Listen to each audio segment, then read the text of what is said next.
Hello, I'm Henry. I'm doing the biogeochemical cycle of phosphorus.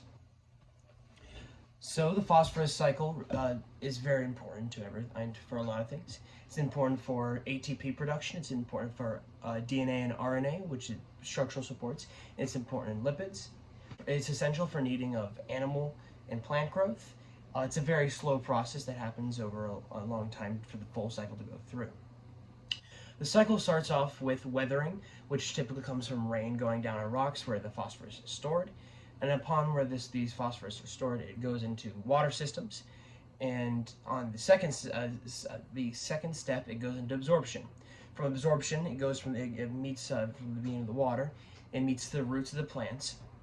Also, when it being in the water leads to animals drinking the water, which is another way that they absorb phosphorus. Also, when they eat the plants, and when certain animals eat the plants, and then it moves up to the food chain like that. This is another way these animals get phosphorus to grow. The absorption and the entire cycle happens both on land and water, so it's also in the ocean. As it returns to the phosphorus will return to the environment. Typically, when a plant excretes.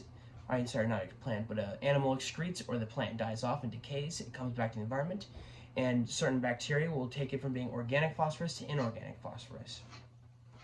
Over time, this waste goes back into settlement, and that settlement over time goes into rocks through mineralization, through mineralization,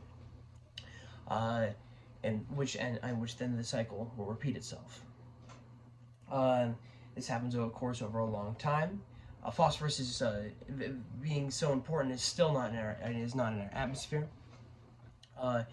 Phosphorus is a big thing and has a big impact on a lot of things in our life, especially with farming and our production and food production. We use a lot of the fertilizers we use has phosphorus heavy in it to make plant growth exceed. But in phosphorus mining is typically how we get it to speed up the process. And phosphorus mining can be very bad because it destroys a lot of habitats and destroys places where these animals live. It's going down about 60 feet into the ground to get the phosphorus rocks. Not only that, phosphorus can be pretty detrimental to your ecosystem, as too much of it leads to growth in algae, and algae causes eutrophication. And eutrophication is when the amount of oxygen is eaten up, and there's lack of oxygen in the water because of algae that grows because of the excessive amount of phosphorus, and this growth leads to this growth pretty much crowds out, and because it takes up so much oxygen, all the fish in the water begin to die, and plant life in the water also die, which is a pretty bad effect of too much phosphorus. Not only that, phosphorus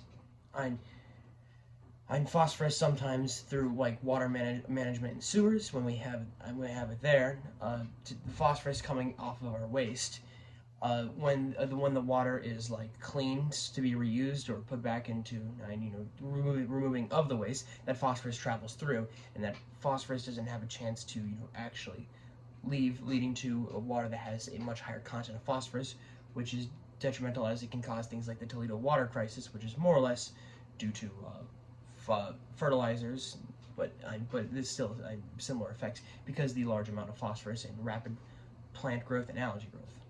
Water, rocks, and ocean sediment are the three big sinks you're going to find phosphorus. Typically, when you look at phosphorus on the ionic, it's typically a capital P with it's P -3 with 3 negative ions. And phosphorus in the wetlands is a big thing as well.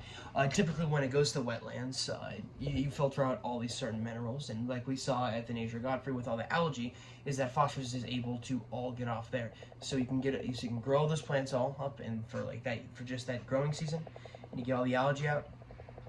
And by the end of the season, all those mineral items, all those certain things to help plants grow so large, like phosphorus, are all out of it, and so then it will leak out, and so then the water will be clean with not such a high amount of phosphorus, which can be very detrimental to large bodies of waters and other things like that.